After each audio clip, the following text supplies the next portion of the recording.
Max Calandrillo Fighting Yo. Today we have a tremendous podcast today. I have my good co-host, Eric, with me today. Our special guest, the one, the only, Lorenzo Hunt. And you also brought with us two very special guests. You want to introduce yourself and also introduce those guests as well? Everybody knows me. My name is Lorenzo the Juggernaut Hunt. I am the best bare-knuckle fighter in the world. I have with me my trusted brother and coach, Elven Leon Brito. Sorry, I put a bunch of words together, but Brito is the former 165 champ, making a run for the 155 belt. This is my beautiful wife, Marandan Renae. She works for WWE and helps me with everything when it comes to this fight game, when it comes to training, when it comes to practicing, when it comes to the kids at home and the relaxation. This is my go-to right here. So we brought her in today to get her special little. We love to hear that. We love to hear that. Do you guys want to quickly just state who you guys are as well and how you guys help out Lorenzo also? Well, I'm Elven Leon Brito, El Bandito. I'm a BKFC veteran. I've been fighting since BKFC 3. I have 13 fights. I probably have more rounds in the ring than anybody. Yeah, me and Lorenzo, we've met for a long time. We're training partners. We ever since we sparred the first time, we sparred in Belfast, New York. And ever since then, we kind of we had to start training together because we kind of found somebody that it's really hard to find people that are on your level training. So we didn't know each other, so we were able to, but we did like the way we did like what we saw. So we started training together. We became champions together, and we've gotten better and better and better and better and better and better, and we've never stopped getting better. And a lot of people are surprised because, I'm 40 now, and they're like, hey, I'm gonna stop. I'm like, stop! I'm better than ever.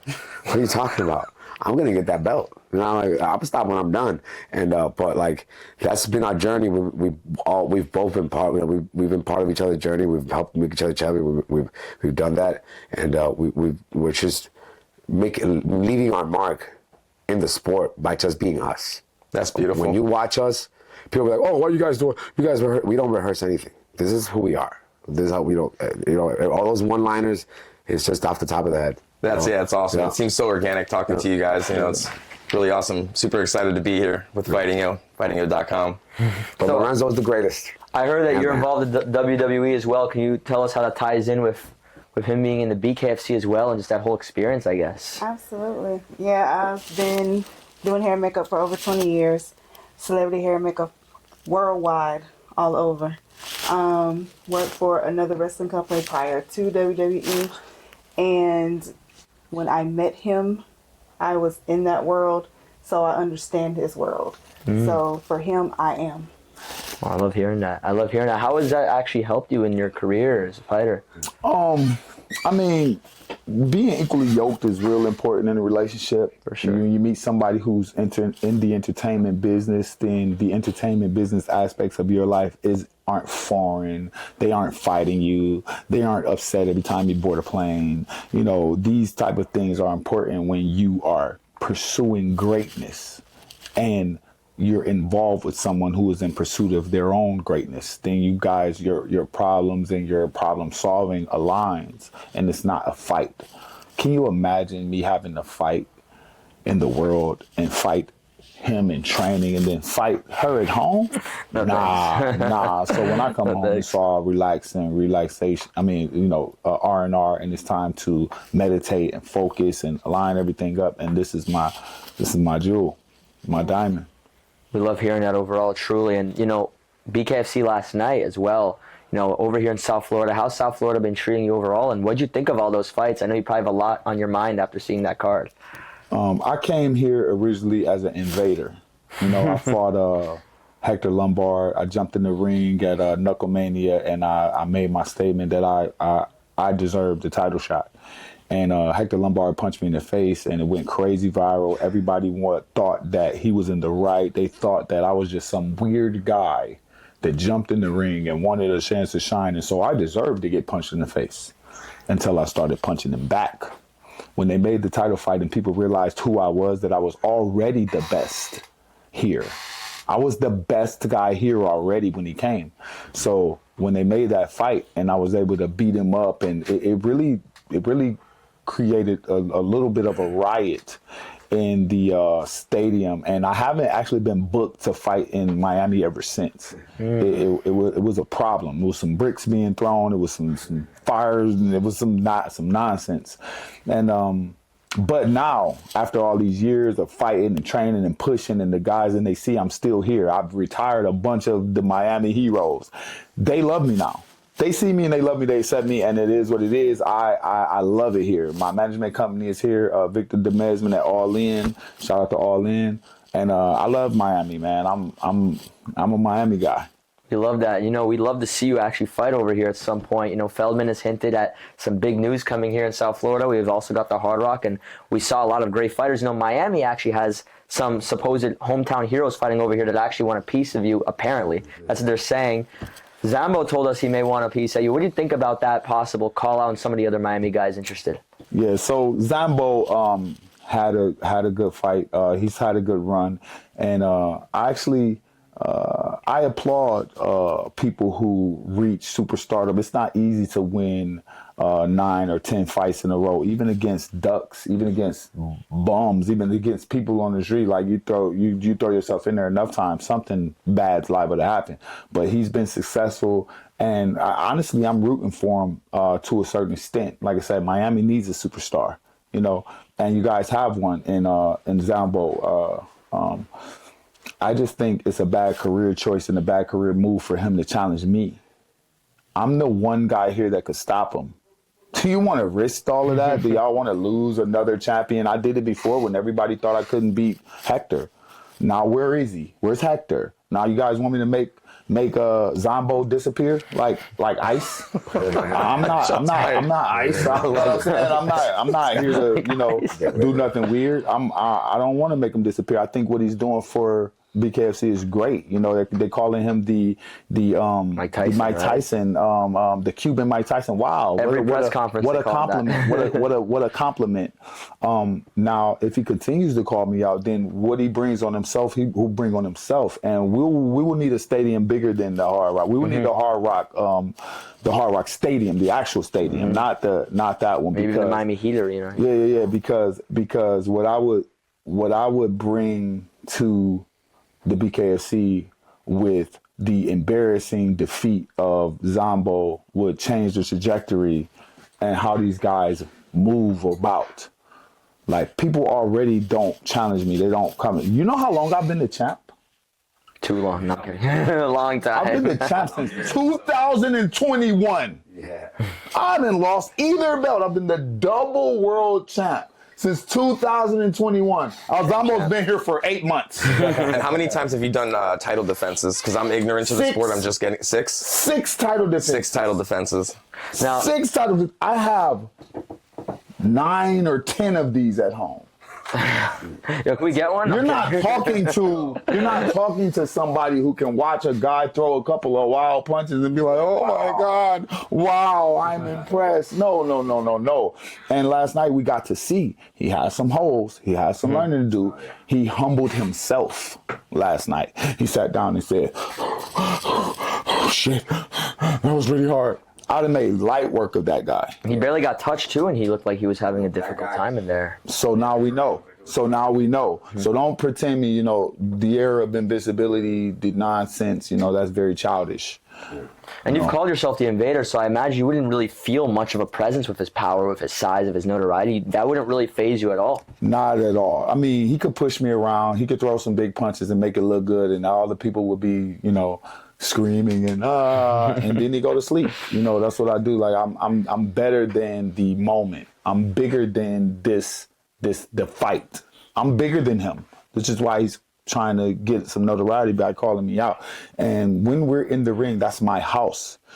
He's fought a total of 11 minutes of his career in BKFC. You have more fights than he has minutes. I have more fights than he has minutes, That's and crazy. only an idiot would think that doesn't matter. I want to ask you something. As someone that coaches him, right, and trains with him all the time, what do you feel would be his biggest strengths, especially taking someone on like Zambo that's big? What does he bring that would make you ultra confident that he pulls that victory off? Well, Lorenzo's an active counterpuncher, so every time you punch him, you're risking getting hit. You know, it's not like you're not going to get free shots. He's great at counterpunching. He works the angles real well. And he knows how to measure the guy's strength. Every moment that he's in there with you, you're feeding him information. And he has very good fight IQ. That knockout with Josh Dyer, that was not an accident. He was looking right at him. And he threw that punch with purpose. And you see what happened. And Lorenzo is a very exceptional fighter. And I've been saying that he's the greatest fighter for a long time. And I train with Lorenzo. And he knows the kind of fighter and the kind of training that we do.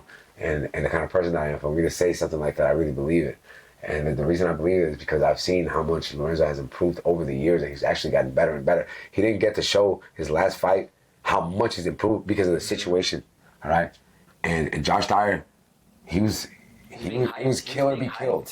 He was a trapped animal against the wall, and when the bell rang, he was either kill or be killed. And you've been in the game for a long time, so you can also spot talent very well and also know objectively, like, okay, this guy's legit, this guy's not legit. So, Honestly, so your praise means something towards him, I Yeah, well, imagine. Lorenzo, when I first met him, I told him he was going to be a champion. When I first met Christine, I told her she was going to be a champion. When I told Brandon, I told her he was going to be a champion. I mean, all the guys that I know how to read, I'm good at what I do. You've got two good predictors over here. Yeah, two good predictors. Yeah, me and Lorenzo together is a mean team. I like that. But yeah, Lorenzo, I told him before, another guy could have your same exact body, same strength, and he couldn't do what you do. Because it's not the vehicle. It's the guy doing it. Right? It's the driver. Doing it. 100%. And that's the big difference. That's what Lorenzo brings that nobody else could bring. Is an indomitable spirit that cannot be compared to anyone. Even as great as a fighter, I'm a very technical fighter, and I make bare-knuckle look fun and easy. It's crazy in there. But I'm that kind of guy, and I know how good Lorenzo is. I train with him. I work with him. I've seen him grow as a person and as a fighter, and right now he's better than ever. And that's really not. There's nobody that I could pit against Lorenzo in my mind and see Lorenzo not getting his hand raised at the end of the day. Respect. You know? Respect. What do you think about what he's saying? I mean, That's not being me with him blowing for so his smoke long. up his ass either. Well, Elvin, like, you know, he's been around a long time. He saw what I did. He saw how I did it. He saw what I became. Me and Elvin actually, he actually cornered one of my opponents back before we knew each other. He was cornering somebody who was bigger than me, had more fights than me, been in the game longer than me, been all over the world fighting, and he was supposed to win. Elvin was coaching him against me, and he knew the guy was in trouble. He's telling him, like, bro, if you don't do something, he's going to murder you. You have to hit him now, and you have to hit him hard. With authority. Because he's moving too fast, he's too confident, and this is about to get ugly. And it did get ugly. So I recognize, like I said, his compliment is high. You know, it's a high compliment from a high level fighter. Respect that's been all around the world. Not just, he doesn't just fight for BKFC. He fought in Russia. He's fighting all over the world. He's done a lot of fighting. High level MMA. His career is 20 something years old. Like, his career is 20. Top fighter for ever. I've been pro since I was 21. I was number one fighter in Puerto Rico. At the peak of my MMA career, I was number one in Puerto Rico, number one in the Caribbean. I was 363 in the world out of the top 8,000. And you know, I've always been a great world-class fighter. I went to Florida, and my career took a dive in Florida. I lost a lot of bad decisions. But the reason I'm a champion is because I will not be cheated. Respect. I will not be silenced when I got something to say. And you're not going to deny me what is owed to me. So I stayed. They tried to play me, and I stayed. They keep playing me, I stayed. A resilience. I'm a champion. Yeah. And now when bare-knuckle came around, it was a new lease on life for me. And when I did my first fight, I got fighted knockout of the night. And I didn't know if I want to do it or not. And they're like, hey, you want to do this? I'm like, man, this shit is crazy. But what's his name? Roy Jones Sr., he cornered me for that fight. And he's like, Elvin, is there anything you're scared about? And I was like, I was just scared that I'm going to like this shit. I get addicted. And when the fight ended, he's like, Elvin, did you like it? I'm like, He's boy. and then when I had my second fight, I lost my second fight. But after my second fight, I was like, this shit is easy. So after that, I turned my mind and my way around. Because at first I was just fighting for the money. Because I'm supposed to get fight. I'm like, I'm going to do this for the money. I didn't love the game. But after I lost, I started falling in love with the game. And then when I fought Paul the first time, I was like, fuck, man, I was just playing with him. I could have beat him.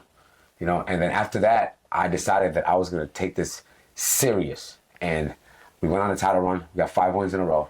and we got the belt. We worked really hard to do it. We've been champions ever since. I got my belt robbed from me unfairly, but that doesn't stop me from being a champion. I was a champion before they gave me the belt. That's right. Respect The that. belt is for you. Of It's not for course, me. of course, of Yeah. course. No, You guys I'll- fight for more than just belts. Yeah, That's what right, it right, is. yeah. Now, I've Right, noticed yeah. both of you have had to overcome a lot of obstacles in your careers. You guys have been the underdogs many times. You guys have gone through a lot of adversity. Where does that ability to overcome the odds come from? We can start with you, Lorenzo. It's simple for me, bro. Every single day is a new chance, a new, like you said, a lease on life to challenge yourself. You should actually be seeking out challenges. You know what I mean? Like, you guys do the same thing. You know, our cameraman, he just had a problem with the camera. He went and took care of it, and there's a challenge. When I walked in, I saw a chessboard. I'd take any of you guys. I'll take you on that If sometime. it was a basketball court in here, if it was a push-up challenge, if it was a swim pool, We should do a push-up challenge Bro, after this. It doesn't matter. Whatever you think of, we remember the little thing where we used to flick the. Yeah, the paper footballs, absolutely. But I drive you guys crazy. I'm gonna take you up on that It's chess that challenge competitive sometime. nature. You need that. I'm not. It's not just competitive. I like challenges. I get excited at challenges. Challenges arouse me. It promotes growth too. It promotes growth. It's so important. So now I'm the so I grow. I'm a grower. You know what I'm saying? And that's what you guys see when you see Why are you laughing? Grower, not shower. Challenges around. Like, Back to back. So when I'm in there, Right? so when I'm in there, believe it or not, you know, it's like, you know, it's really like something out of the comics. Like the more you throw at me, the better I get. Rise So to I competition. came. I don't even want it to be easy. You got to remember, I want to be aroused to come on, like, show me something. You want to Mount Everest? You can Yeah, climb that. show me something. There you go. So when they come, when they're strong, when they're fast, when they're hitting me, when they're working it up, That wakes you okay, now I'm gonna show you. Now, okay, good job, bro. My turn. I got up and gave a thumbs up to Mike Richmond before I killed him. Respect. I clapped. You got a guy, you hit me Give in him the a back bow, of the right? head, you knocked me down, and I clapped for you, and then I knocked Josh Dyer out cold. I'm the guy that when you hit, I'm going to clap for you. It might be your last clap.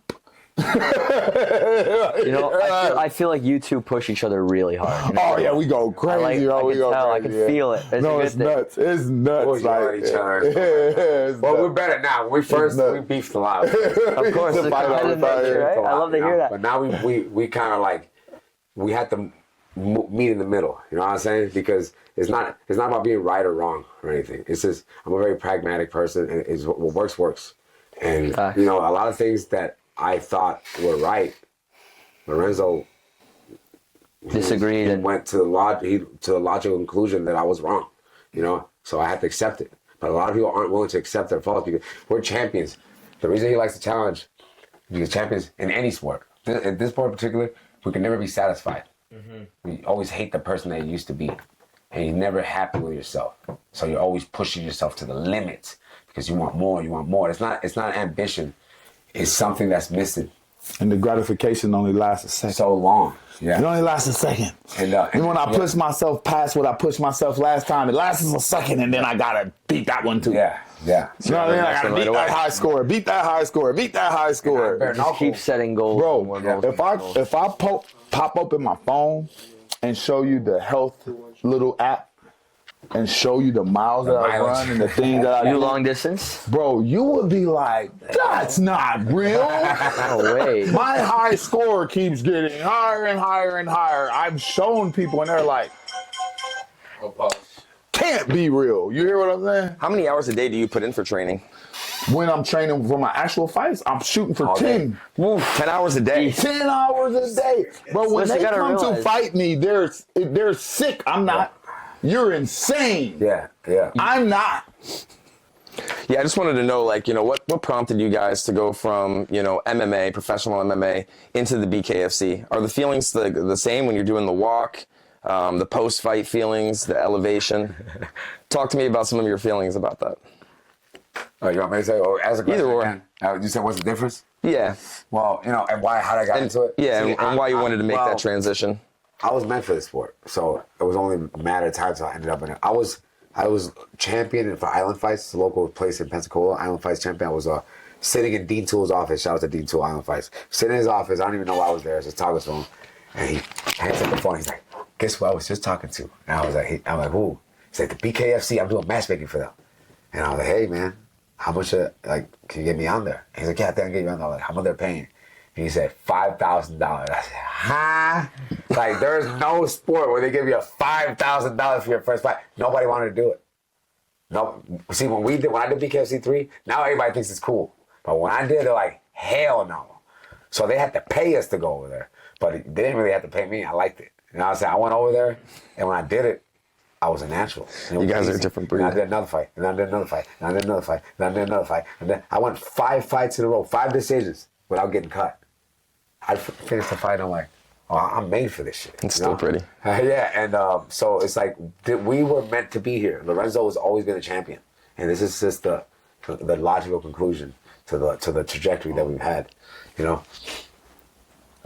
I can give it to you a different way, and you know. I learned how to fight. I learned how to be violent. I learned how to protect myself before I learned how to read, before I learned how to write, before I learned how to tie my shoe. I was being attacked. Okay. I was being bullied and beaten before I learned how to formulate sentences, really. You know, you understand? Yeah. The sport aspect of fighting has nothing to do with me. When you fight me, you're not fighting a guy that thinks this is sport. You understand? Sport fighting, what the hell is that? Every rule that was created during any tournament or any fight style or taekwondo or kempo karate or any MMA, all of those little rules made it harder for me to fuck you up.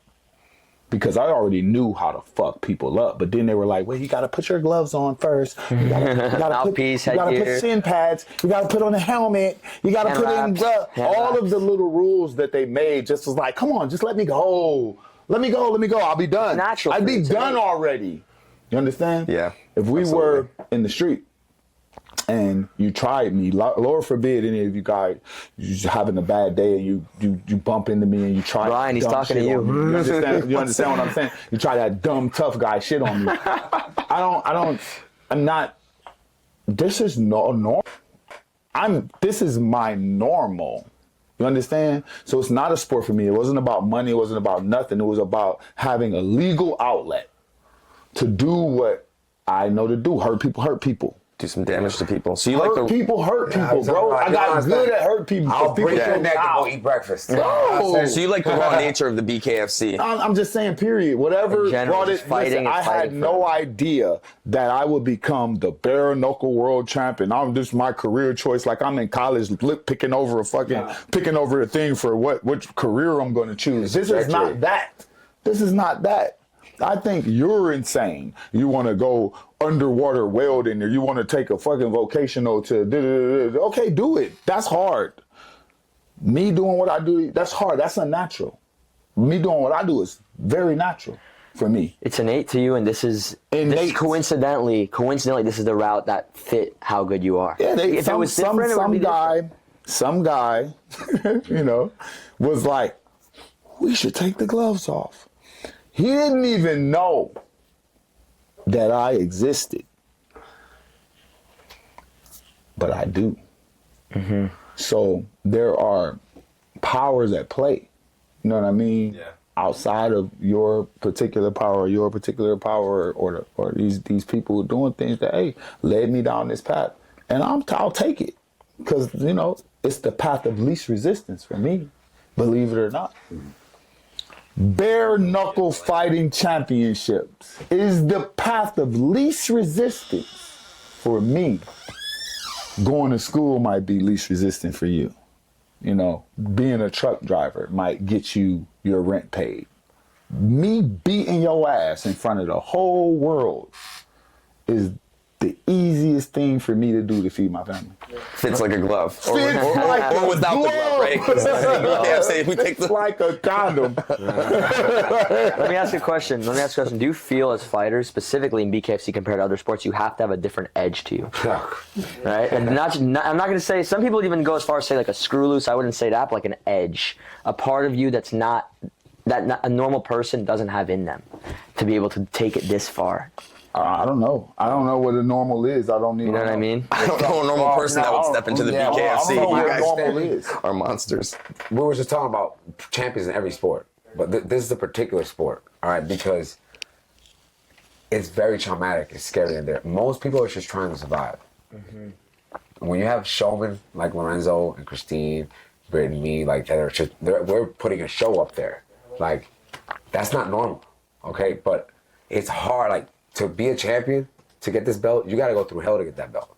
You're going to get your teeth knocked out. You're going to get cut. You're going to bleed. You're going to get hurt. You're going to have to go through hell to get this belt. And you can't go through hell unless you've hung out there before. Every champion that I know in bare-knuckle fighter is a conqueror.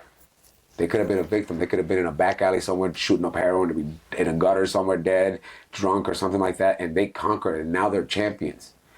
Those are the people that could be, all those MMA guys and all that stuff like that, that have an easy life and they can compete in the sport of MMA, in the sport of boxing. This is not a sport. This is fighting for sport. All right? That's why they're scared, because they know this isn't a sport. This is savagery. It's hell in there. And if you've never been in there, Brutal. You're not getting this belt. Nah, you're not getting That's it. a great way of putting it. I wanted to ask Lorenzo about his last fight with Josh Dyer, because we spoke to Josh Dyer and he was being hyped a lot, to a point where Lorenzo was almost being put on the back burner. They weren't really giving you the shot they should have given you. Can you tell us a little bit about the build-up for that fight and how the fight played out overall? If you told it like a brief story of what happened there. Firstly, I'll say this. My mother used to say this to me. She used to say, son, you don't know what you don't know. It might take you years to figure that out. It took me years to figure that out. You don't know what you don't know. So you walk out and you walk around, you bopping around, you don't know I got a missile. Yeah. You don't know. You just think, you don't know. Josh Dyer didn't know who he was dealing with the first time. And then when he did know, the people that believed in him, they didn't know. I didn't beat all of their ass. I just beat his ass. So they didn't know. And then they convinced him that, no, bro, we believe in you. But he knew. He knew what I could do to him. That ferocity. I respect Josh Dyer. Young kid, All-American, great family, great background, mom and dad, college, cheerleading, the typical All-American kid with everything handed to him versus a Tyrannosaurus Rex. You had to fight for everything. A Tyrannosaurus Rex, that didn't even give me arms, bro. All I can do is Had to eat. grow them yourself. Bro, all I can do is eat. And you think that that's going to work out? I told them there is no multiversal version of Josh Dyer that can beat me. It's not his fault. It's nature versus nurture. If we're not going to respect that, then we're not respecting nothing. No evolution, no word, no nothing, then nothing makes sense. Bro, you're not me. You didn't go through what I've been through. You can't have what I have. You can't eat what I eat. You didn't go through what I've been through. So it don't matter what the promotion says. It doesn't matter what the people say, right? We're different. And they pushed him because they had to push him in there. You think pushing him is a good thing? Here, you get up and you push him over here so I can punch him in the face. No. You think that's a good thing? That's not a good thing. No. You here, you push him over here. They're pushing him because he doesn't want to go. They're pushing him because he didn't want to be there. They have to push him. They don't have to push me. They just call me. Hello? It's What's up, innate. Dave? How you feeling, man? I'm all right. How much you weigh right now? 225. Can you make 85? By when? 30 days? Yeah. All right. I see you there. 40 pounds in a month, No like nothing. pushing necessary. Did you ask the guy's name? I don't. I don't even know the guy that I'm fighting. I know that he's an ex-UFC You get guy, it? and I'm gonna knock his ass Some out. people you go. you have to push. Some people you have to figure out how to stop. You live for this though. Like this innate. It's in your nature. It's just a good call. Yeah, I'm the guy that can. different century. You might have been a gladiator or a Spartan. I'm Yeah. pretty sure I know. was. I'm pretty sure I got some vivid blood memories of some warrior type shit. I kind of remember what the sand looked like where I died, but I didn't get. I got poisoned. I didn't get. We got hit Or by shot with an arrow, you know. Yeah, No, Just an arrow. I think they fed me Some something. fluke. But I remember I had this dream, like this recurring dream that there's some weird sand. It's like a brown crystal, like a shiny thing. And I Middle remember East. thinking like, you bitches poisoned. Alexander You the had to poison me. Some Alexander You the Great had to type of poison going me. on. Like, yeah, I'm just saying, like, okay, Oh, you got man. me. That's You got me. But So- it was the only way. They couldn't come That's up to you. it was They couldn't come up to you the and only stab you. way. They couldn't come up to you and stab you, so they had to poison you. It was Did a the little only sneak way. attack or something. It was the only way. I kind of remember that. That's too good. That's too good. You know, it's funny because we were speaking to some other champions yesterday. We actually spoke to arguably, some would say pound for pound #1, Dave Mundell. He brought you up as well. He actually said he didn't like that you called him out. He was like, oh, I don't really like how he brought me up in it. What do you think about that fight and him even saying that in general? So Dave's a shy guy, and so of course he would take it weird if I bring his name up or mention him. He's a shy guy. He's a champion. He's one of the best to ever do it. He's just a shy guy. And, you know, the squeaky wheel gets the grease, so to speak. So, like, I'm the guy, I'm whooping ass, I'm taking names, I'm calling people out, I'm talking shit. I'll tell you what I do to you, then I hit the shot. People like that. People love that.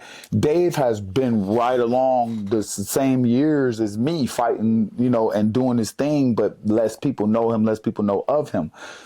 The people who, when Dave backed out of the fight with Josh Dyer, and I took the fight and knocked Josh Dyer out, you know, it begs the question, well, why did Dave back out of the fight? People like to assume things. People assume, oh, he backed out of the world title fight for the potential match against Mike Perry in the hopes and dreams of a future where Mike Perry actually signs a contract to fight Dave Mundell, the #1 pound for pound. Come on. You turned down what to do what? I have my own theory. My theory is that it would have been bad for him to win, knowing that I have a free ticket. I never lost my belt. Whoever the champion is, whoever gets the interim title, has to fight me. 175 guy, I just got done fighting Mick Terrell and Chris Camozzi and being called out by Al Zambo. You don't see Al Zambo calling out Dave Mundell because we're different. I can handle that business. You understand? I have a say-so. I can say to you, it's not very smart for Dave Mundell to beat Josh Dyer. It's a lose-lose situation. If he loses to Josh Dyer, he loses every shot of ever getting to fight Mike Perry. Of course. This is unemotional man shit. He loses any shot. If he gets beat by Josh Dyer, he loses any shot of ever getting to fight Mike Perry. If he wins, he has to fight me next. Bro, that's not a win either. 100%. What's the smartest thing to do? Completely just remove yourself from the situation. So people like to be like, oh, well, he's talking shit. He said this about me. He said that about me. I'm right. I'm always right. I'm right. So you're like, oh, I don't like that he brought me up. What, you don't like that I revealed your logic? It was sound logic. That's stupid. Don't do nothing stupid. Even if Dave tells you to do it. Dave says, oh, yeah, you should fight Josh Dyer next. And then Lorenzo Hunt walks into the stadium with that 185 belt on, and all of the stadium goes crazy. The real champ is here. Don't you think it'd be pretty smart to keep doing what you're doing? I thought so. I thought it was smart. I thought it was a compliment. Just because I tell the truth, just because I tell my understanding of how people move, they get upset. So whatever. You can get mad. What you gonna do? Dave, you ever seen me standing next to Dave Mundell? You think I give a fuck that he's upset? What are we talking about here? What? We don't gotta wait. Like, what are you talking about? Stop it. Do you Stop. think? Get the guy. Do you think Mundell would be able to give you the type of fight that Dyer was briefly able to give you, or you think it would just be? Dyer didn't give me nothing. Look at me. I'm still pretty as the day I was made. Dyer didn't give me nothing. He got set up. He got played. Like 3-card Molly, the person that plays when you go to Vegas, when you go to the casino, you always think you're going to win. Fucking idiot. You're never going to win. He was never winning. You ever played blackjack? I played blackjack. When you lose the most money, it's because you were winning. I was winning. You're an idiot. You were never winning, bro. Only losers say that. Only a loser can say that. A winner would never say I was winning. No, he won. A loser would say I was winning. I was winning. I like that. I've never heard that before. Put like that. Because it takes a sound mind and body to understand you're being played. Dave Mundell won by backing up. He was slick. There you go. See what I'm saying? And Josh Dyer lost. Here's the belt. Right? You got to be smarter than that. You know what I mean? House always wins. So, perfect world 2026, if you can snap your fingers and fight whoever you want, not just BKFC, you could even call it like a Paul brother, Andrew Tate, any of these people, specifically BKFC as well. Who are you fighting next if you could choose? In my universe, and that's what this is, I get to shake up the entire BKFC. I get to dominate Mike Richmond. I get to dominate Mike Perry and take that whole King of Violence thing off of the table. I get to challenge for the 205 belt and go to Italy or Rome and fight Sakara, dominate Sakara, becoming recapturing the 205 belt that I never lost anyway. I would just be unifying all of these weird interim titles that are being made that would create shockwaves across the 205 and the 185 and the heavyweight division, where I would enter into the heavyweight division against someone like Yo Romero or El Zambo or and make a title run. I don't need to go into the heavyweight division as the 2-division champion and challenge specifically for the belt. I need to take 2 belts into the heavyweight division and start smacking guys out. Whether it be Yo Romero, whether it be El Zambo, whether it be any of the other heavyweight contenders that need a fight. I'll go into the heavyweight division and make a whole bunch of noise. And at the end of the year, I would have fought 3, maybe 4 times, and we will have a whole new BKFC. Lorenzo Hunt made BKFC great again. Mm-hmm. And then 2027, I'm challenging for the heavyweight title against whoever got it. And we're going into a new year looking at a potential 3-seeded champ again. That's how I see things. So you know what that means. That means you accomplished this. You are the greatest fighter in BKFC history. I'm the greatest fighter in BKFC history now. But to completely still, I'm talking about like, no question asked. Yeah. No, listen, you want to know what's really crazy about it? Talk to us. It looks really easy. It actually looks like a easier path than the path that got me here. Yep. Mike Perry? Fuck out of here. Right? He just fought Little German. Look. Mike Perry, smack, out of here. Sakara? Stop it. Bro, you couldn't hold a candle to me. Yo Romero, I punch him right in his neck. Right where it's already broken. Oh, man. Easy work. El Zambo can't breathe. I'm too fast for you, big dog. You'll be in there fighting. I beat your ass to death. Then we go into 2027, trying to become the first ever 3-seed champ, like I would have become if I had got to have a real fight with Mick Terrell. Mick Terrell's still out there. Some of these big guys still out there. Ben Rothwell's out there. You know, he's the champ. You know, we got some issues. He's got some issues, but they're still out there. I am exactly what I say I am. I am the person in the best position with the best power, with the best wheel, with the best team, I'm probably the only person on earth that can do what I'm trying to do. So it's my duty. It's my duty. No one else can do it. El Zombo can't be the 205 and the 185 champ and the heavyweight champ. No, you have to lose a limb. Mike Perry can't be the 185 champ and the 205 champ and the heavyweight champ. None of these guys that you're trying to compare me to can walk a fucking day in my shoes. They can't fit the condom. Yeah. No, we are different animals. I'm African. Lorenzo's a true Little guy. Just a little guy. Lorenzo's a true cruiserweight. I'm a true cruiserweight. He can be 3 division champions because he's a true cruiserweight. I'm the only one who can do it. And it reminded me, he said, make BKFC Trump. Great. It reminded me, like, Lorenzo used to be the Trump of BKFC. He was the most polarizing figure. They loved him or they hated him. But when he knocked out Josh Dyer, bro, he made magic. He is now the fucking Stone Cold Steve Austin.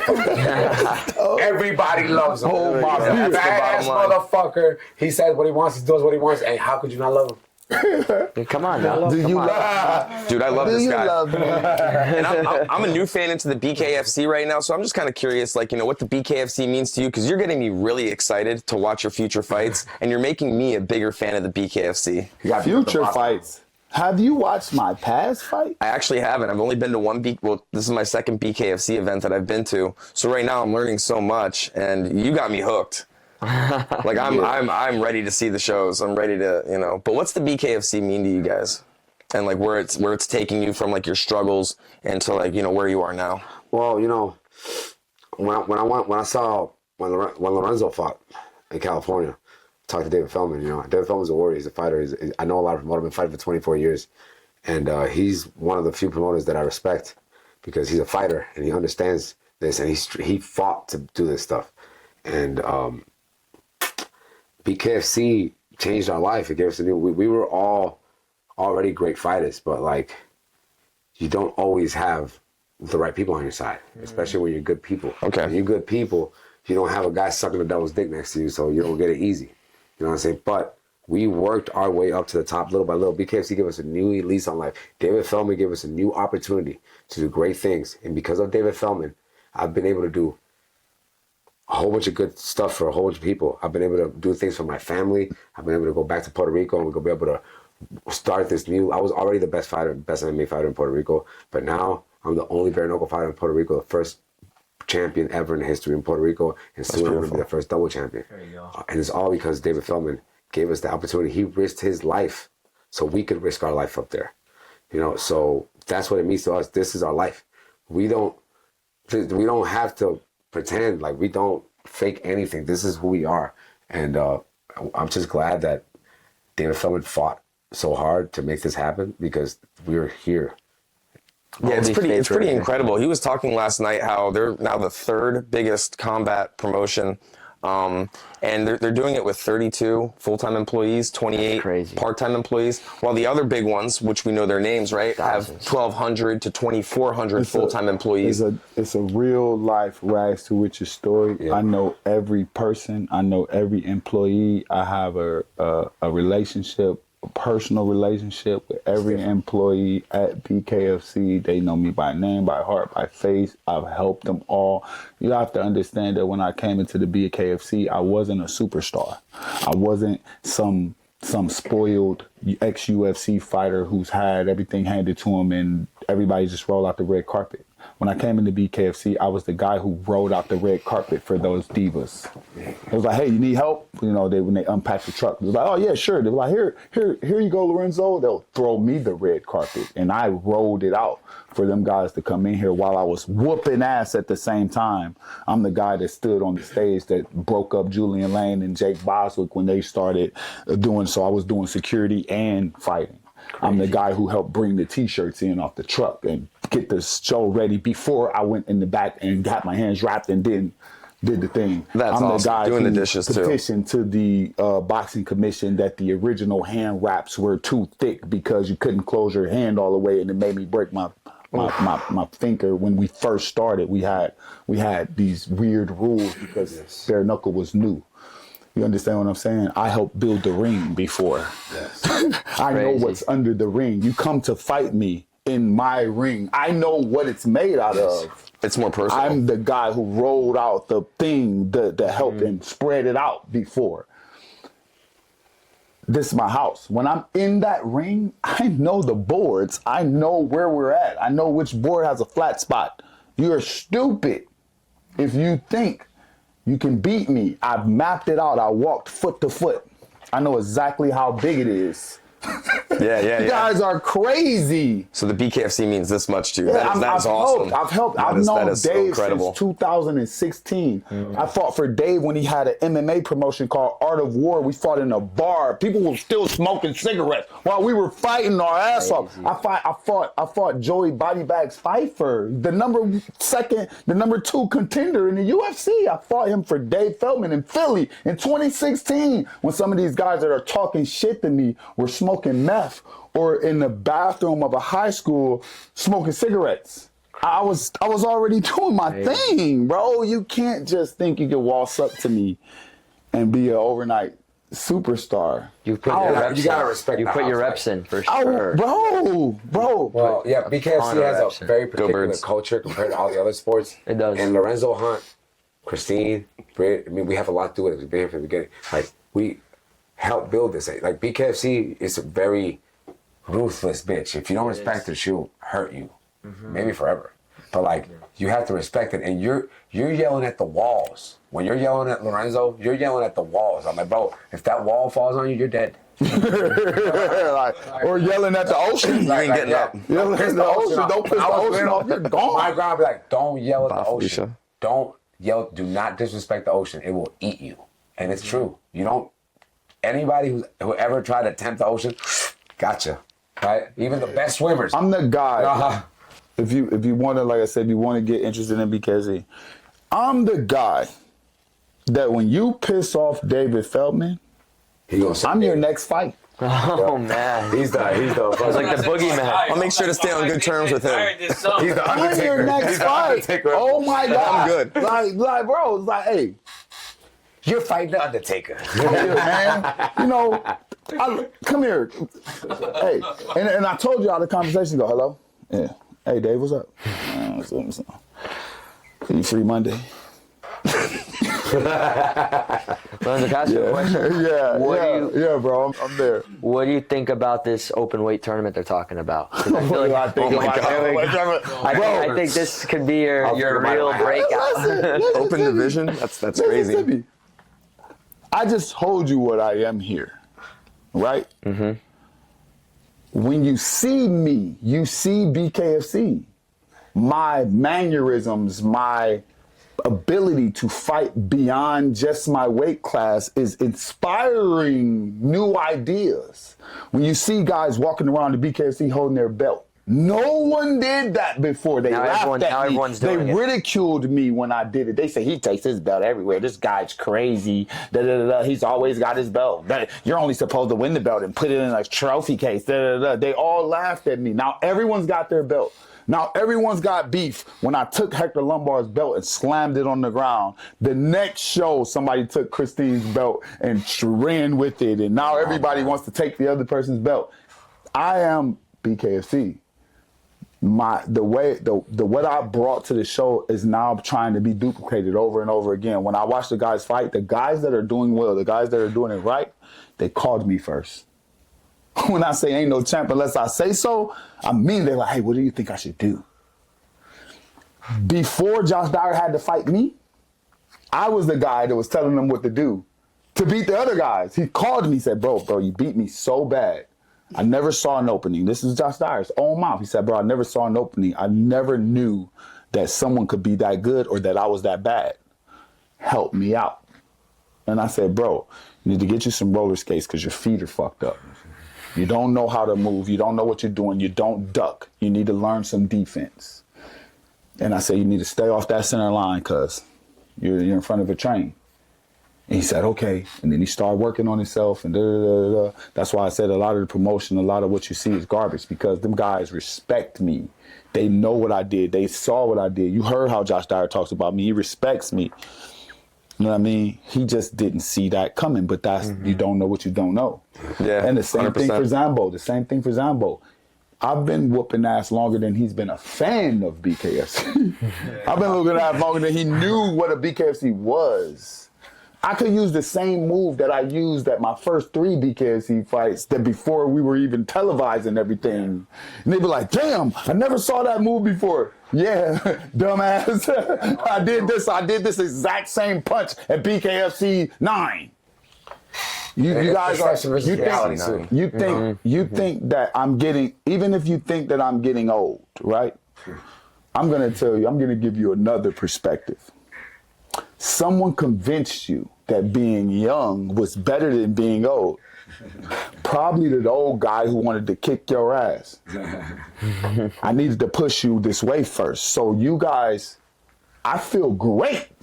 You look great. And you now look, I'm trying to figure out who 43. convinced me that 43 was old.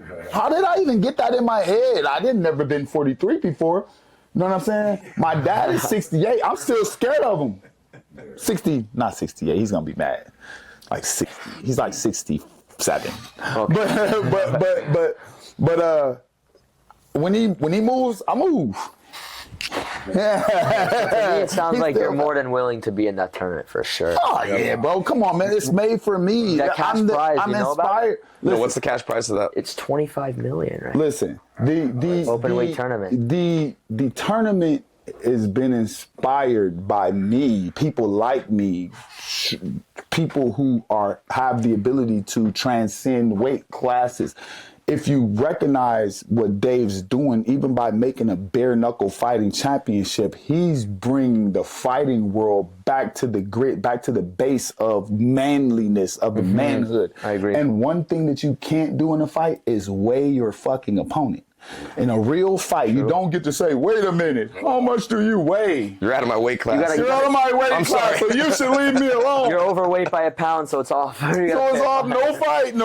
What do you weigh? You just bust out a scale and see what this guy weighs before he walks off with your girl. Exactly. Okay, now we're good. I'm not gonna check your weight. I'm gonna go. Bang! Exactly. There we go. Even with Chris Looping Camozzi, even with Chris Camozzi, You know? If you're gonna jump to punch him, I had to jump to punch Chris Camozzi. That's crazy. I had to jump. I was like, boom! Like Little Mac and Mike Tyson's punch out, you know? You gotta Like, hit this dude as hard as you. You get your tippy toes. Oh my gosh. Bro, like when you're a man, right? I like ants. You ever seen ants? You ever, Movie ants? Yeah, no, just a regular general ant. ants. Just look at it. Of course. You ever seen an ant carry some shit he has Carry a no leaf. business? Carrying like leaves. 50 times their weight. Bro, this guy They can lift has 50 no times their weight. business carrying that. But you can't tell him that.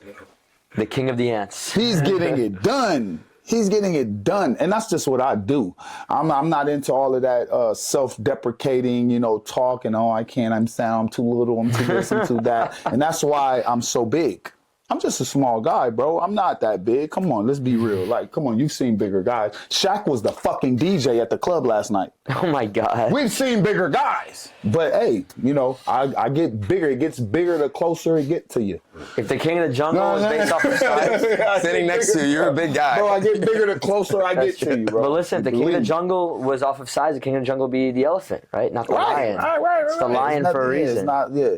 So like I said, I think that the tournament itself was inspired by me, or the idea of Well, it fits you perfectly. The idea that people are around that can do what I do. I think that pretty much everybody will stay in their respective weight classes. Maybe there'll be a few jumpers like Mundell fits the mold of that tournament. The mold of that tournament, but I'm pretty sure as a champion they'll still throw him in there. But shit, somebody's got to eat. Because you want to see Mundell against Rothwell? Against who? Rothwell. Oh, he's All right. So, size difference is crazy. So like we're lightweight tournament. Yeah, right. But that's heavyweight. So I think it's for me. I think it's for me. I was already on it. I wanted to do it before 25 million was in the mix. That's kind of the question is, I was trying to do it before there was the $25 million. Because you love to fight. Yeah, This is who you you just love are. to do It's in it. your nature. When's this tournament slated to happen? Some we point, don't know. 2026 later, maybe. 2026? He talked about it back in July that it It's was through the gonna happen. BKFC? Yes, all BKFC. And when you were talking about going up in weight, down in weight, be multiple weight, I'm like, this the fact that you're already at cruiser just makes the most sense. When we're already talking about you versus Zombo, it's like, might as well, if you could find a way to be in that tournament. I mean, that would be huge. I'd even say to people who believe that any of these guys can beat me or can do what I do, I would just ask you to ask them to challenge me at any weight. You know, could like say if Townsend or Al Zombo or any of them guys, they're your potential ideal champion. Yeah. Could he beat me at 205? Could he beat me at 185? Could he beat me at heavyweight? Could he beat me at any day of the month, any day of the year, any pair of shoes and any pair of boots? Could he? Nah, That's why you I'm stay that in fight guy. shape. That's why you stay in fight shape all year round. I'm that guy. You're not slacking off. You've never seen me out of shape. You've never seen me tired. You've never seen me sit down during a round. You've never seen me breathing hard. You've never, come on, like, look, I've got all these rounds in all these fights. If you're interested in BKFC, I want you guys to watch all the fights and see if you've ever seen me sit down, ever take a stool, ever. I've never taken a seat during a BKFC fight. That's crazy. Come on, man, stop. I'm gonna have to hit you guys up for some training techniques. You guys Stop getting it in. like, You guys stop are the it. real deal. Like, sold. give credit where credit's due. You know what I mean? Like, hey, 100%. somebody say, hey, you know that guy's never taken a seat during a round? How hard you got to push this guy in train to actually make him feel what you're doing, though? I'd imagine you got to really push him. All you gotta do is follow me. All you gotta do is nuts. chase me. You gotta try to keep up. Yeah, no, so I don't train with Lorenzo. He trains with me. Nobody beats my ass. There we I'm a go. champion. Yeah, no. When you have as many fights as we do in bare-knuckle, it's because we're doing the hurting. Like, if you're not gonna get hurt for 13 fights in a row, you're not gonna make it. You know what I'm saying? Like, no shot. But we all play our role. The only advantage I have over Elvin is that I'm bigger than him.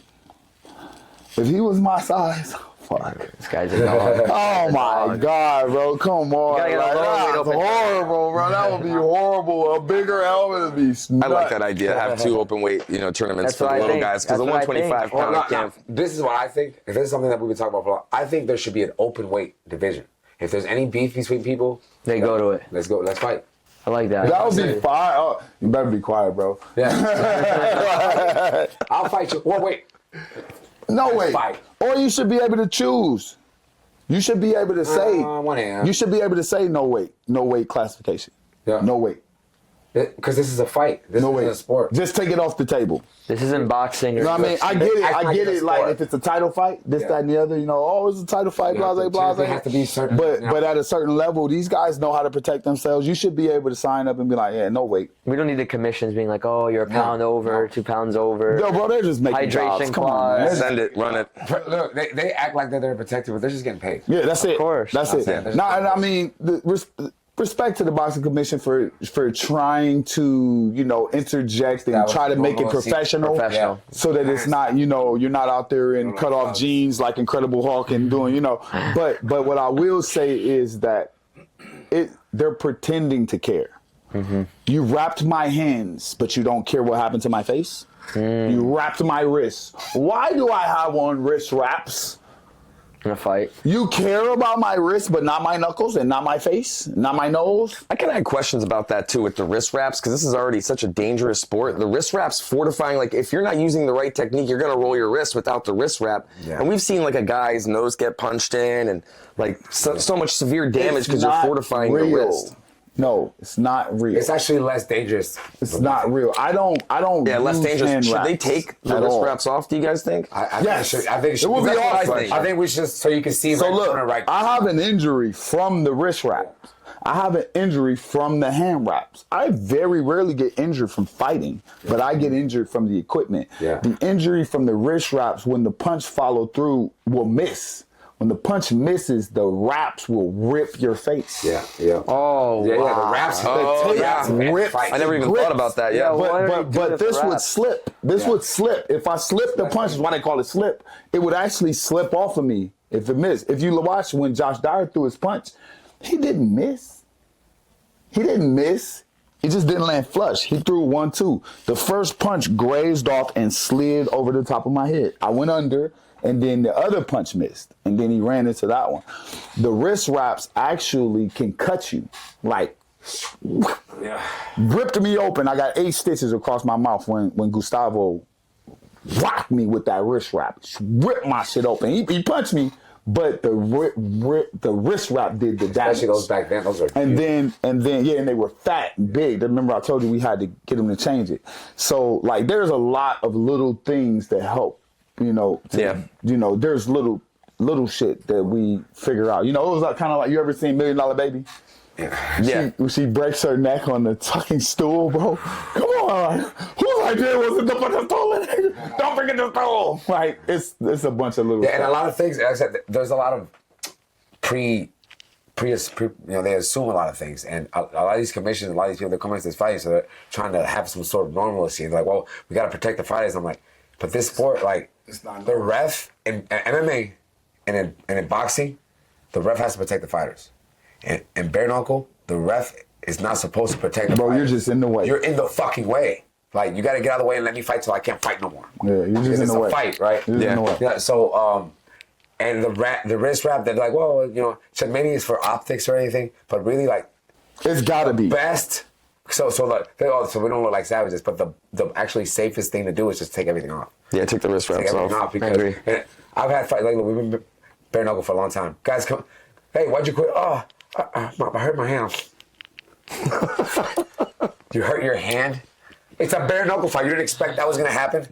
Like you went into the fight and you stopped because you hurt. It'd your probably hand. be less. It'd probably be less breakage, less broken hands, But like less you- yeah. broken wrists if the wraps weren't there. But you got to remember, the boxing commission got to get paid for something. They sign off on the wrist wrap. Crazy. They sign. So the guy comes back there, he wraps your wrist. So what do you Now- guys think about the doctor stoppages yesterday? I want to hear your I thoughts don't on know that. what that was. It wasn't Muzzy. It wasn't Doc Muzzy. Muzzy would have let him fight. That was another guy. No, I was Muzzy. It was Muzzy? The last fight was Muzzy, which I was surprised. Palomino was Muzzy. Yeah, about HD? Palomino How was about Muzzy. HD? No, HD was another doctor. It was another guy, right? Yeah. It was another guy, the Spanish guy. Maybe. Yeah. I thought I seen him walk past. I know, yeah, I could be Yeah, wrong, it's but bare knuckle. You're bound to get some bad cuts, Well, right? Naturally. There are some cuts. sorry, go ahead. No, there are some cuts where, like, on the side of the eyebrow, that if most of the time they stop it with if you see it's a cut here, and a lot of times that doesn't look severe, but there's a muscle there that goes up and okay. down. If that severs, you're gonna have a lazy eye for the rest of your life. Whatever. Listen, don't stop my fight. It doesn't matter, bro. That's You why that can't shit. pick which injury. Exactly. You can't pick which injuries I'm gonna have for the rest of my I'm life. not I got saying some I agree injuries with for the them. rest of my I'm life. just right saying now. that's the Look, rationale. See how I my see, I finger see. won't go straight? That's an injury for the rest of my life right there. Like, come on, like you get. It doesn't. You should. Less is more. Get the fuck out the way. If you want to see a bare knuckle fight, get out of the way and let us fight. Yes. Let him do what he's gonna do. That's your job as a ref. Let it show. Let what happens happen. And I just think that less interference is better. But you can't charge for less. Yeah. So they're charging us a lot of, man. We pay a lot of money, bro. We pay a lot of. If you There's guys a keep lot up of with money boxing, that come back Terrence out. Crawford just dropped his belt Bro, we- because of the WBC wanting to charge him $300K for that belt. Bro, we pay a lot of money when we show up to these fights, and the commissions, they're like little ants. They're everywhere. They're like making themselves. But like I said, then again, if you don't, then who's watching? Who's making sure guys aren't cheating? Who's making sure a guy isn't putting lemon juice on his goddamn nails like I thought Mike Richmond was doing? So we're just fighters. Yeah. We're just fighters, so shout out to the boxing commission. Don't take nothing that we saying personal. We just trying to work it out in our heads, like mechanics. Like, hey, what's wrong with my car? Of course, we want it to be better. We want it to be better, but like, man, some of the stuff is really a nuisance. Yeah. Yes. And without the boxing commission, the fights wouldn't be sanctioned, if I'm not mistaken. Yeah, right. And we needed to be. So that's sanctioned nice, because we yeah. want You guys worldwide are all up on notoriety for Tapology. what That's we're nice, doing, building up the record and Yeah. so everybody can read about you. You know, I got a question for the lady. What's that? You know, what's it like being the wife to the champ? Does he monologue during breakfast? All day. I would say I'm his notepad. Everything that he says that he's gonna do in the ring, I get to hear it first. He will walk around the house and I will just listen to him tell me exactly what he shows everybody that he does in the first place. So Okay. Like I half an hour. however long he needs. So, and that's what it is. And I help him prepare to do exactly what he do. I'm going to book the flight so he can go and fight. I'm hold it down. Make sure we all look the part. I do whatever I need to do. I play my part. But to be with an exceptional person, you have to be exceptional. Like, you have to be an exceptional woman to be with a guy like Lorenzo. And like, she does great. And obviously, it has to be a pain in the ass sometimes to be our wives because we, like, and we always, but it takes a special woman to be with a special man like that. So, like, it's... I am, it's fun for me. So even when I'm talking about it, it's not like a doomsday type scenario. I'm just going over like ideas for like a screenplay or like a movie. I can actually play it out. I'm very meticulous. I wish I was more organized in my actual life, like my sock drawer and stuff like that. Yeah. As I am. I can relate. As I am when it comes to fighting. I'm very organized. I have a book that has all the moves. Amazing. I have a, and it's like, but the grass, bro, like, yeah, I'm sorry. I'm thinking about what I'm, which round, how I'm going to fake the fall and stuff. No. I'm just saying, like, Well, it's just little things, If he 100%. If he goes, like, cuts the grass, and make sure everything's clean and has a normal thing and clocks in like a normal, he's just a normal guy. Like, he can't be a normal guy. How can you can't ask of him to be normal? Hey, I have a funny story, bro. Hold on. I'm sorry, baby. Tell him. Listen, I remember in 2011 or 12, like 2011 or 12, I walked into Staples to get some copies, and there was a guy sitting behind the desk typing. He looks like Vin Rames. He was like, "How many copies do you want?" He looked like incredible. You should be here. I'm like, bro, Why are you here? there's so much. Like, is this all you do? You know what I mean? I was a tow truck driver at the time, and he was kind of looking at me like the same. Like, do you play football? What do you do? Like, are you a superstar? Like, I'm looking at you like Incredible Hulk and Juggernaut. Tow truck driver. He works at Staples. There's gotta be more. There's gotta be more to life. We got so blessed. Yeah, I just was like, nah, I'm not finna be no regular guy. Yeah. Both not regular. Right. No shout out to the guys who are, because it takes extraordinary discipline to go to work every day, to grudge throughout fucking life and drink Starbucks every morning. But sorry. Yeah. It's not my path. No, yeah. It's just not my path. Everybody has their Both on calling. the road, huh? Yeah, that's On what I'm the saying. road, bro. Both We're not on the regular. road, I like- feel like we're both like supernatural beings trying to help each other navigate through everyday life like other people, but it is hard. I'm traveling out once a week to travel on the road. And even if she has a bad day, it has to be like Superman. I'll fly to go fix it. Yeah. Yeah, That's so awesome. we both have to navigate schedules and all of the things, and we just do it together. Lorenzo, how beneficial overall, just as a fighter, has she been for you when it comes to just growth and motivation? Ever since I met her, When was this, by the way? 2020.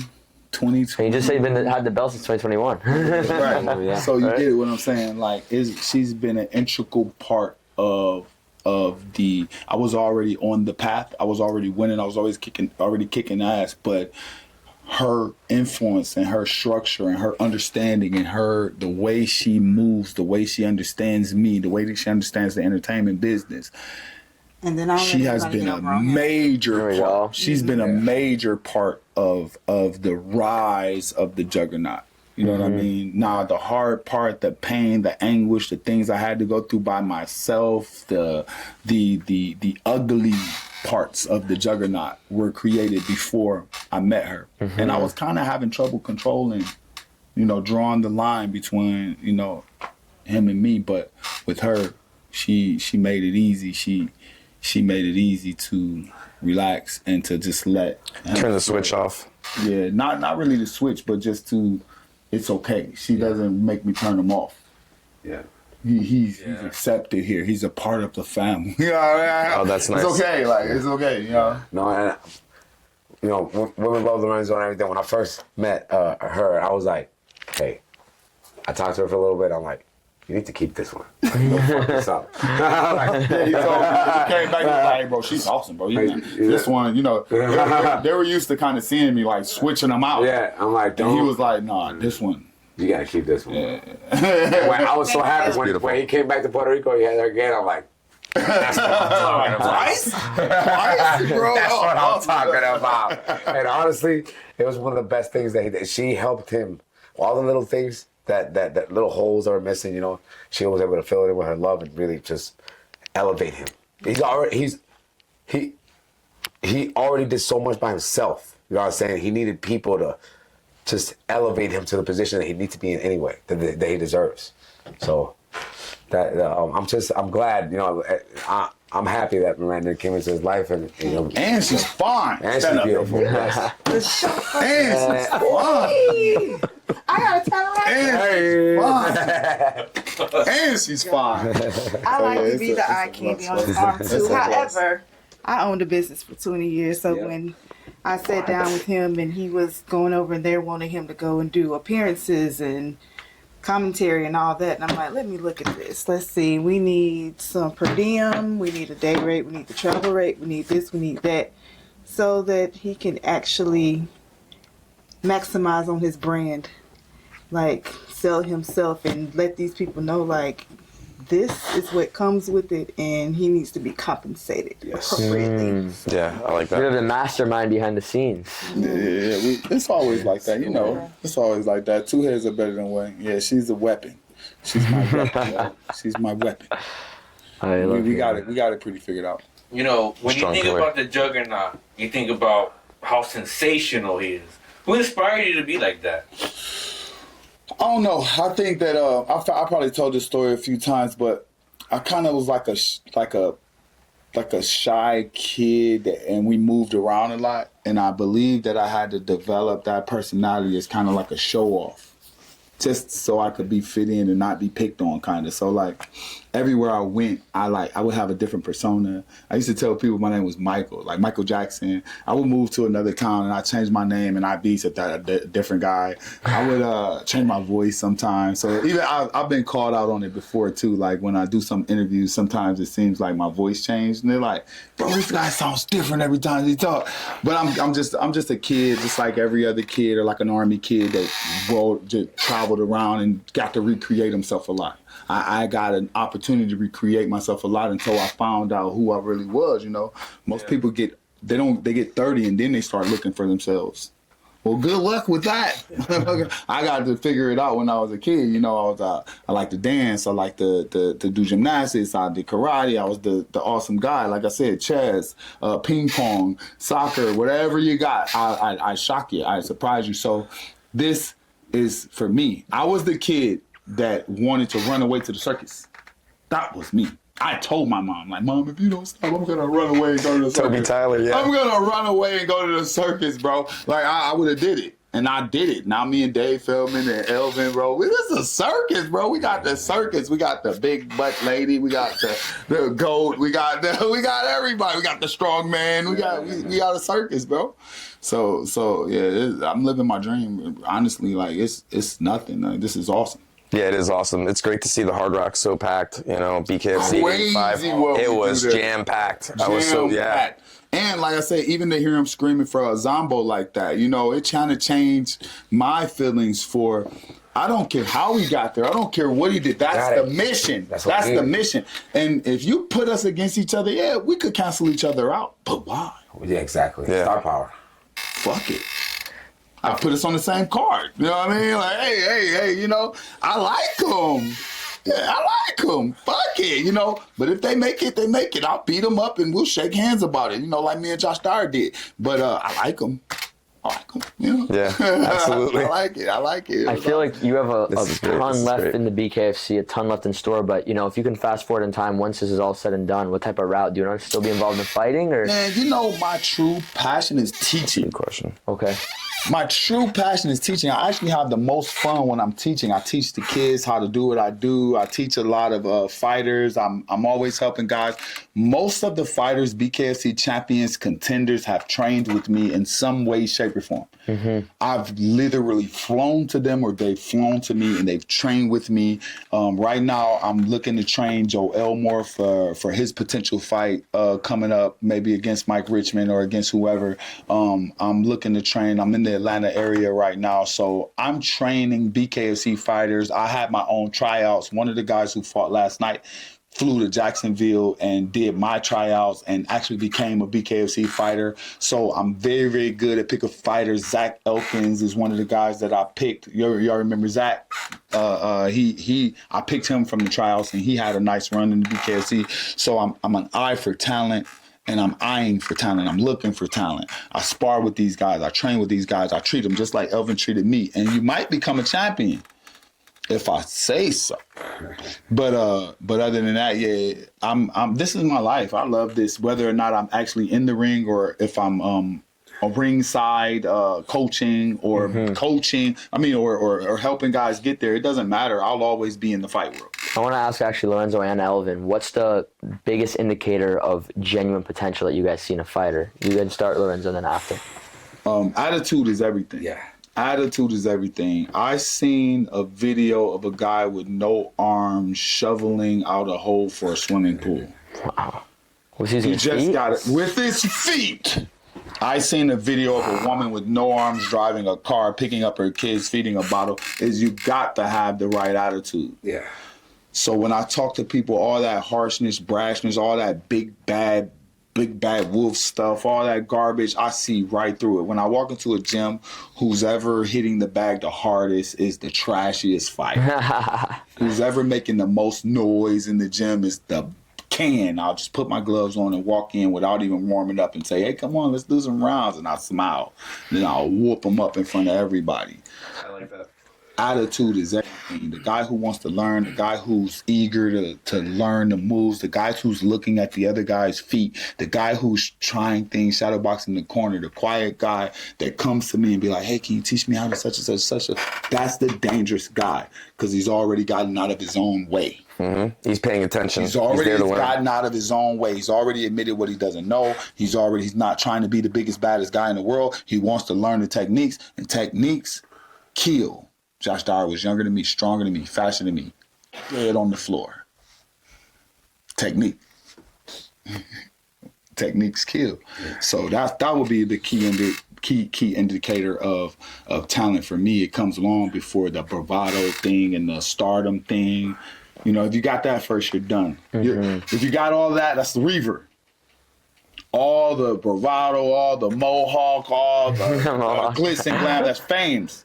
The pink hair, the gold chains, they both took an L last night because you worked on the other part first. Attitude is everything. You can take a humble guy and make him into a champion and then teach him how to act an ass for everybody to love. Or you could take an asshole, but you can never teach him to humble himself to learn the technique. Won't be on that level. Won't be on that level. What would you say? Well, it depends, because it takes certain levels of assets to be a champion. But bare-knuckle, not everybody can be a champion. So to be a bare-knuckle fighter, that itself makes you an exceptional person. So you have to be exceptional just to be in here. And you can't be in here if you can't execute Plan Z, then you can't be in here. Plan Z is we're going to dog it out. We're just going to get in front of each other. If you can't do that, you need to go play basketball or some shit. You know what I'm saying? You felt me. If you can't do that, if you're not willing to lay it all on the line, you can't be here. But if you want to be a champion, it takes a certain combination of attributes to be a champion. You have to have the right mindset. You have to have the right spirit. You have to have the right mentality. You have to have fighter's IQ. You have to have the right attitude, the right drive, and the right kind of trauma that you've overcome so you can be in hell hanging out and get that belt over and over again. Like Lorenzo kept the belt over. He got like 10 of these. Crazy. But you can't, like I told you before, you can have everything he got. You can have the same body that Lorenzo has. You swap the driver and you're losing, because the driver is the most important part. And so it takes a certain spirit to be a champion, and that's easy to spot. There's a lot of guys like, oh, you're gonna be good for bare knuckle, but there's the guys you look at and like, you're gonna be a champion, bro.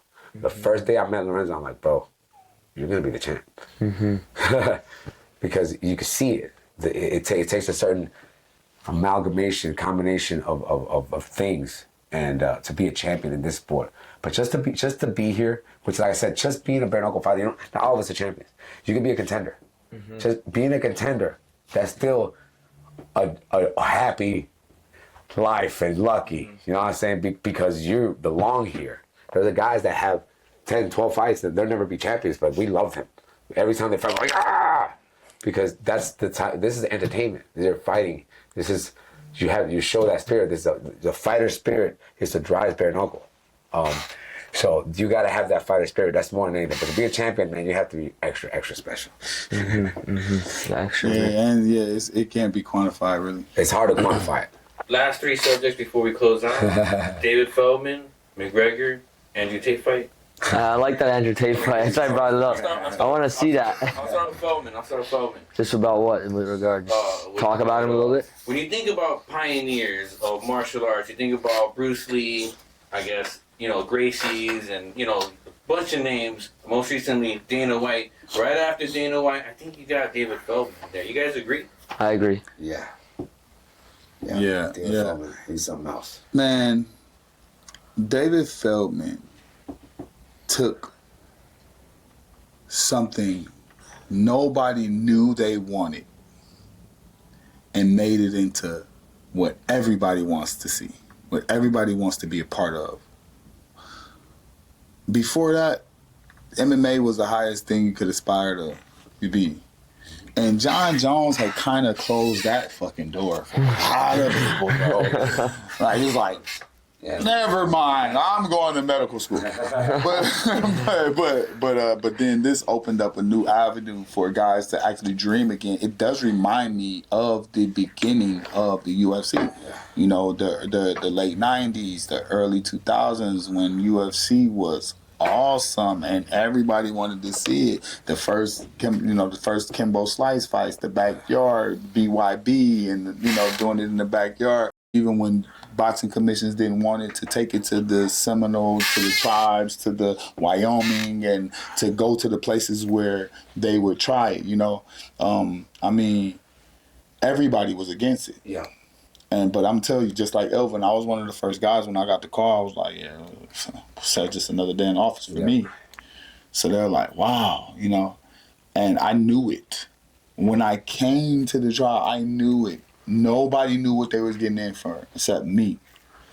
When they asked me about bare knuckle, and they asked me, what do I like about bare knuckle? And it's like, what do you consider about the rules and da. I said, prison rules. Prison rules, yeah. I like that. Prison rules. I'm like, what? Yeah. Oh, you never been? I've never been. Oh, yeah, we play this game all the time. You didn't invent this game? We play this game all the time. And I can relate. That's what it is. Yeah. We play this game all the time. This is my favorite pastime. So euphoric. It's nothing. 8-ball corner pocket. I'll say something real quick about David Feldman. We're fighters. Bare knuckle. Every time we take our get in the ring, that could potentially be the last fight of our life. We're risking our life going up there. That's awesome too. But before we could risk our lives going up there, David had to risk it all first. That's just true. to make it happen. He took a big fucking gamble. He did. He's resilient, that guy. Yeah, he took His a big resilience gamble. is insane. Nobody else could have done it but David. Connor. I had a lot to do with Connor being here and what Connor is doing here. I used to spam Connor's inbox with my fights before anybody ever saw Conor McGregor here.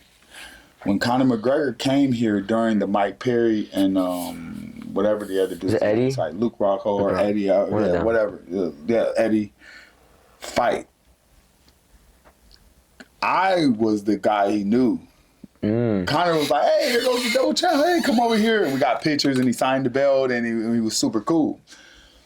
When Mike Perry called him out, because Mike Perry was even surprised. Oh, my God, Conor's here. You know, when Mike Perry called him out after the fight, I gave Conor the belt. I said, here, Conor. He was like, yeah. And he took the belt, and he said, I only been here for 5 minutes, and I got the belt already. And then he faced off with Mike Perry, and the rest is history.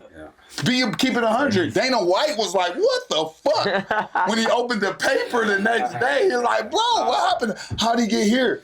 And I'm so clairvoyant when it comes to this stuff that when Mike and Mish interviewed me after that fight, and they asked me, they said, do you see any potential in Conor McGregor actually fighting here?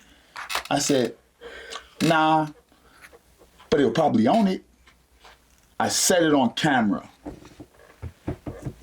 Ta-da. And here we are.